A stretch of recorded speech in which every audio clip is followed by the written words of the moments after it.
And the most interesting, I believe, quarterback situation, Kyler Murray versus J.J. McCarthy. Well, Justin Jefferson spoke at a press conference yesterday. Now, listen, sometimes it's what you don't say that jumps out. Listen to Justin Jefferson talking about the quarterback situation, specifically Kyler Murray. He understands the game a lot more just because he's been in the game for a couple of years now. So he kind of throws the ball before you even get out that break. And, that's good. Yeah, for sure. So he throws you open. For sure. Well, he we can throws you use open that. for sure. 2008. Yeah. So yeah, he's a smart guy. He's a smart guy, and he's a competitor, just like me. So I'm looking forward to see how good he do in training camp. I'm looking forward to JJ seeing his improvements and seeing the different things that he has picked up over the offseason. But I'm excited for the competition. If you're Justin Jefferson, who do you want to be quarterback? Pretty obvious there. I don't want to take any shots, but it's like he throws you open. It's like you're Justin Jefferson. You just want the ball. You just want the ball. I got to tell you something. Jordan Addison, Justin Jefferson, Jawan Jennings is on a short list of best receiving core in the league. Kyler Murray is going to have an embarrassment of riches. Are we sure the Vikings aren't going to be good? Because I'm not sure. I think it's the best coaching staff, arguably, in the league. Head coach, defensive coordinator. So, they're winning the division now with Kyler Murray? I got until Labor Day. Yeah. Remember, my final predictions used to be the Wednesday before the season starts, but now this Wednesday the season is starting. I don't know. I just look at this offense. It's an offensive league, and that receiving room, they got their left tackle, a veteran quarterback, great offensive coach. I'm sorry. Hard for me to see this team not being really competitive every week. All right. Let's dive into this. I'm genuinely looking forward to breaking this down from a few different angles. What Justin Jefferson said, Kyler Murray, J.J. McCarthy, and then Colin's perspective. But before I get into any of that, Minnesota Vikings fans, please, do not forget to hit subscribe and watch the full video. When you do that, my view counts go through the roof. Subscriber numbers go through the roof. And this isn't about chasing view counts. It isn't about chasing subscribers. It's about being able to produce Minnesota Vikings content that people actually want to watch and talk about, so we can continue having the most fair, level-headed, truthful conversations about the Vikings. Watching the entire video makes an enormous difference, and I would genuinely, truly appreciate it. So, okay. Justin Jefferson said a few other things, because he also mentioned that he can throw with touch, right? That he doesn't make it harder for us receivers. He makes the ball easier to catch. He understands defenses. He knows how to put just enough touch on the ball so it gets where it needs to go without making things difficult for us. And I'm surprised they didn't bring that up on the herd, because to me, that's the biggest part that actually speaks directly to J.J. McCarthy. Because that's the main thing everyone kept saying about J.J., he only has one speed. One pitch. Fastball, heat. That's it. Every single time Tom Brady was calling his games, that's all he kept repeating. You need to throw more pitches. You need more variety. That was the whole critique. Not every throw has to be a fastball. So that comment is a direct observation about J.J. McCarthy. No question about it. That's why I'm shocked that isn't the quote they highlighted. They just mentioned, oh, he throws you open, for sure. That's not the real takeaway. And this is something I've said from the very beginning about J.J. McCarthy. Players like Justin Jefferson aren't there for anyone else's story. They're there for their own story. They're the main character of their own career. And they aren't there to be patient. You can say, well, that's what you get paid for, or whatever, but that kind of patience only lasts so long. Players want to play with seasoned veterans. Experienced veterans matter. I mean, here's George Kittle, a tight end, talking about playing with Mike Evans, a wide receiver. I pinch myself every day. This is the first legit veteran wide receiver I've had on my roster since Emmanuel Sanders in 2019. He's a Hall of Famer. He takes football seriously. Being experienced, being a veteran, it matters to other players. It makes everyone's job easier. So I always say this, the best way to think about it is grade school. Imagine what it was like when you were 18, a senior, and a bunch of 14 or 15-year-old freshmen showed up. You just know it's different. You can feel it. That's just how it is. And when you're trying to win, when you're trying to compete, you don't always need greatness. You don't always need the highest possible ceiling. You just need competence. You just need competence. And so Kyler was always, like I've said this before too, Kyler was always going to have the head start here because he's a seasoned veteran. He was always going to be easier to plug into this Minnesota Vikings team. So he was always going to resonate more with someone like Justin Jefferson. There was always going to be an immediate comfort level. And that's why it's up to J.J. McCarthy to show that his ceiling is higher, that it's exceptionally high. So you can still tolerate some of the low floor moments, because J.J. is not a seasoned veteran. His floor, in theory, should be lower than Kyler Murray's. That's just the reality. Kyler Murray, at a bare minimum, should have a higher floor. But it's on J.J. McCarthy to prove, I have the higher ceiling. There's greater potential with me out there. And of course, it's also on J.J. to raise his floor as well. But to think he can just bring his floor all the way up to Kyler's level overnight, that's wishful thinking. That's far too optimistic. So that's why he has to stabilize things. Obviously, he still needs to improve, certainly more than last year.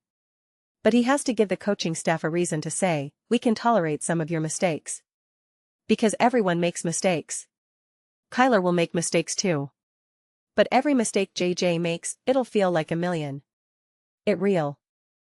LY will. Every interception he throws will feel like 5 interceptions. Every errant throw will feel like 5 missed throws. My dad used to tell me this all the time. When I was trying out for teams, he would say, coaches are looking for reasons to cut you. They are actively looking for reasons to cut you. So do everything right.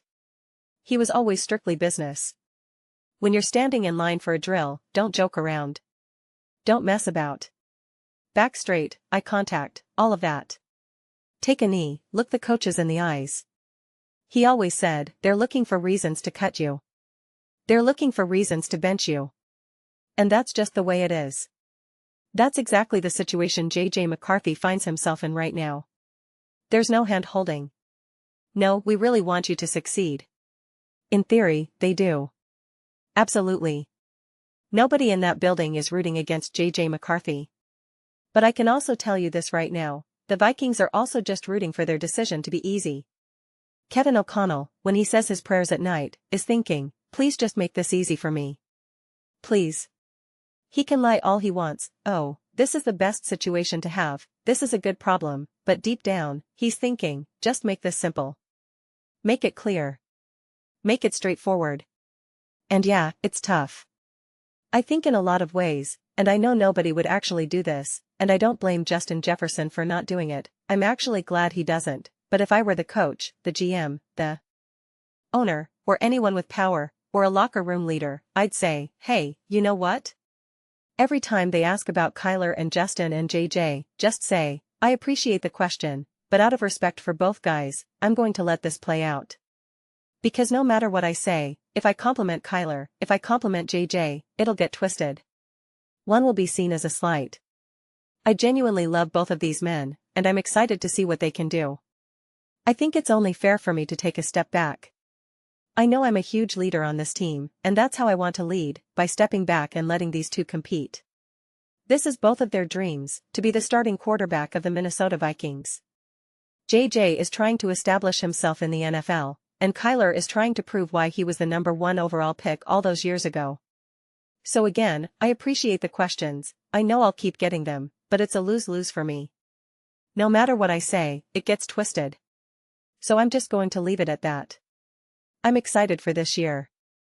I think a lot of people are in for a surprise. And again, I'm glad he doesn't actually give that answer. I'm happy he's honest.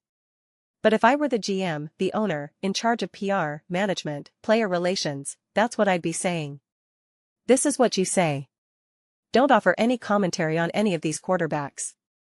Don't do it. Don't. You can talk amongst yourselves in the locker room, have those conversations, talk to the coaches. But publicly? Be ally, really generic, neutral, and that's it. That's what I'd advise. Because the one quote I just read, that is a comment on JJ. So I'm shocked that J-Mac and Colin didn't bring that up. Shocked to the point where I almost thought, wait, did I imagine that quote? Was it even real? Did they make it up as a parody? And then I quickly looked it up, and no, it's real. That's the actual quote he said. So it's a frustrating situation. It's a weird situation. But yeah, I don't want to keep repeating my whole take on who Kyler Murray is with the Vikings and what he can achieve. Like, yes, with Kyler, they will be competitive. Absolutely, positively competitive. No question. But it's not about the Vikings just being competitive. It's about them being great. It's about them being awesome. It's about them being not just division contenders, but Super Bowl contenders. That's what this is about, man. That's what it's about. We're not here just to have a fun team. We're not here just to be the Tampa Bay Buccaneers. We're not here just to say, that was a pretty fun season, we've got some momentum. It's about being great. It's about being the top team in the NFL. The whole point was, you felt you were a top team in 2024. You felt Sam Darnold was holding you back. You moved on from him. You took a gigantic step backward. The goal is not to get back to where you were with Sam. That's not the goal. The goal is to take a step forward. To take that next step. In a lot of ways, some people will say, let's say they bring in Kyler, and they have essentially a near identical season to Sam Darnold, then come up short. People will say, oh, see? We're back to where we want to be. And it's like, yes and no, maybe. That's an optimistic way of looking at it. Yeah, but just wait until next year. If we'd kept Sam, I don't know why you'd expect more the following year.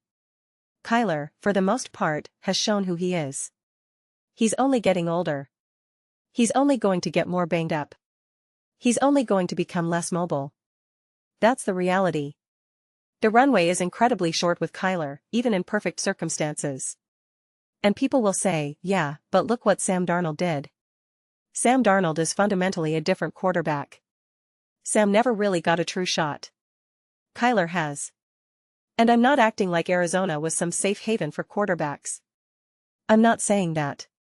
I think it's objectively and subjectively true that if Kyler had gone to better teams, played for better coaches, had better rosters, he would have had a better career. I do believe that. But I also believe there are legitimate limitations to Kyler Murray's game. He's a more mobile player.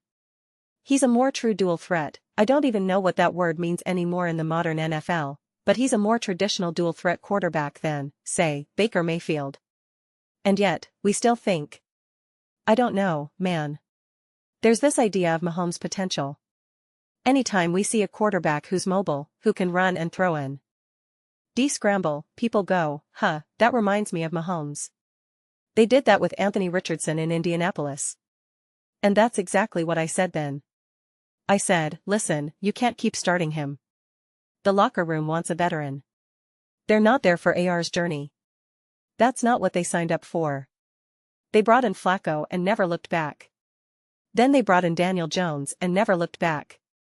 Because yeah, you bring in a veteran, someone experienced. You don't need a superstar.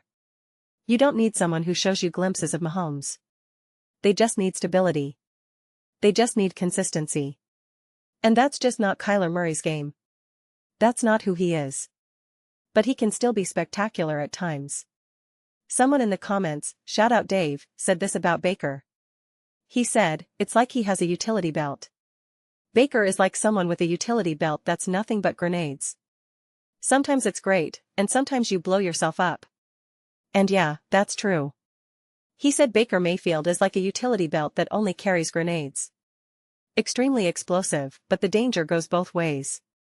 When you want to be safe, that's not the best. And yeah, I think Kyler Murray is a version of that. So that continues to be my concern with Kyler. It wouldn't shock me if, with Kyler, they win 10 games, 11 games. That wouldn't shock me at all. Not at all. But like I said, the name of the game isn't just having a fun season. You're trying to win a Super Bowl. And that's why you really do have to figure out the development of J.J. McCarthy. That's why you have to give him an honest shot and really see who he is. But the runway is undeniably short, precisely because of what Justin Jefferson is saying. Justin Jefferson is saying, just give me a veteran, man. Yeah, I want a Super Bowl, but I also want to play football. I want the ball. I want competence. At this point, Justin Jefferson would probably be a lot more content, at least in the short term, with winning 10 games, getting to the playoffs. But then reality sets in as well. Then reality says, well, I'd love to know what Justin Jefferson truly wanted with Sam Darnold, whether he was fully supportive of Sam moving on. We'll never really get the true, honest answer, because there's always revisionist history. I don't care how honest you claim to be. Whatever answer people give now, I'll never fully believe it, because Sam literally went on and won a Super Bowl. So it's really easy to go back now and say, I never wanted to move on. He was always my guy. And it's like, are you sure? Are you really sure? We'll never get a truly honest answer. It's really hard for people to be honest. It's really hard for people to avoid deceiving themselves. That's 90% of honesty, just getting past your own self-deception. And that's a lot. That's really hard. It's hard for a lot of people, no matter who you are or what you've accomplished. So I don't know if we'll ever truly get the answer. And I just don't any sound bites or quotes at this point. So, yeah. But it's a different situation when you're trying to figure this out after making some mistakes along the way, and you have a superstar like Justin Jefferson. It's different than if you're the Cleveland Browns, the Carolina Panthers, the Arizona Cardinals. In those situations, you're a lot freer in those decisions. The pressure is on. The pressure is absolutely on. And a lot of times, when the pressure is on, a coach leans on a veteran. They lean on a veteran. That's why Brian Daboll said, let's go with Russell Wilson. That's why Mike Tomlin also wanted Russell Wilson. Because it's a veteran. Even if you're limited, it's a veteran. I don't have to translate everything for you. It's exactly what Kevin Durant was saying. Oh my gosh, I finally have a veteran in this locker room. Yes, because it just matters, man. It just matters. It's like watching a kid grow up. Anyone who has kids, nieces, nephews, or teaches, when you interact with a 6-year-old, and then they finally become a 10-year-old, you think, oh my gosh, you're turning into an actual functioning human being. You can say, hey, can you go do this thing? And they just do it. They can tie their shoes. You say, okay, we're leaving, and they're ready, shoes on, jacket zipped. You think, wow, this is a fully functioning human being. Still a kid, obviously, but it's a different experience. Or anyone who deals with multiple kids at once, you see the stark contrast between a 12-year-old and a 6-year-old. They're both kids, but they're living in completely different universes. And that's what it is, man. When you're with a veteran, that's just what it is. So it's always going to resonate with the locker room. Always, always, always. So I'm interested to see how this continues to play out. But it keeps getting more and more interesting with every conversation, every soundbite, every interview we hear. And that's why, like I said, if I were in charge of media, PR, and all that, I would have gotten ahead of this immediately. I would have shut it down right away. But I'm glad they didn't, because it makes for interesting conversations. If everyone just did what I'd want them to do, it would all be really boring. But those are just my thoughts. I'd absolutely love to hear yours. What do you all think about the Minnesota Vikings? How good do you think they'll be with Kyler Murray? Do you think the team actually wants Kyler? What do you make of Justin Jefferson's comments? Let me know your thoughts. I read every single comment, whether you agree with me or disagree. Either way, let's start some discussions. Let's get into some debates. But ultimately, let's just have some fun. Please do consider subscribing. We're building an amazing community here, and I'd absolutely love to see you be part of it. I want to build something we all genuinely feel connected to. Something we're really excited to belong to. I think we're well on our way. Please don't forget to give this video a thumbs up, it really helps with visibility and the algorithm. Thank you so much. See you next time.